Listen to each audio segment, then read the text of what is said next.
और कराची के निजी पार्क में जानवरों से लगाव रखने वालों के लिए मुनफरिद और रंगारंग डॉग शो शहर भर के लोगों ने भरपूर शिरकत की। वफादारी के लिए मशहूर जानवर खूबसूरत अंदाज में तरबियत और चाल ढाल ने शायकीन की तवज्जो अपनी जानिब मबजूल करा ली। पार्क में मौजूद अफराद ने इस मुनफरिद इवेंट को खूब इंजॉय किया।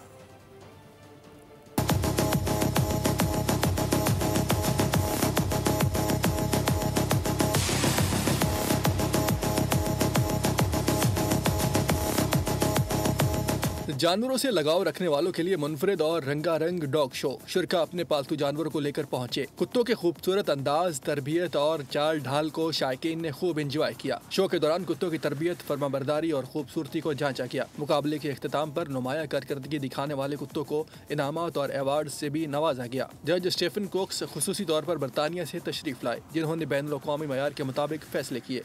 Here, Karachi, I am very impressed with the organisation here. I am very impressed with the layout of the ring. The amount of people that is coming here now is very important to bring new people into the world of show dogs. शुरका ने इस event को न सिर्फ तफरीह का जरिया करार दिया, बल्कि इसे जानवरों से मोहब्बत का इजहार का खूबसूरत प्लेटफॉर्म भी कहा। शो माशाल्लाह बहुत अच्छा है और बस आप ये समझ लें कि जो शेर रखा हुआ है बस आप लोग भी डॉग्स रखें हैं, क्योंकि उससे ना अगर आप सैड होते हैं ना तो आप इनके साथ रहेंगे तो आप हैप्पी हो जाते हैं। कि सर न्यू कमर जो हैं, न्यू फैंसर जो हैं, शौकीन लोग जो हैं वो पैदा हों और वो अपना शौक आगे मजीद कंटिन्यू करें। और इसके अलावा जो है कि इस तरह की एक्टिविटीज़ की हमारे मुल्क में, पाकिस्तान में बिलखुसूस बहुत ज़्यादा ज़रूरत है, तो इस तरह की एक्टिविटीज़ होनी चाहिए।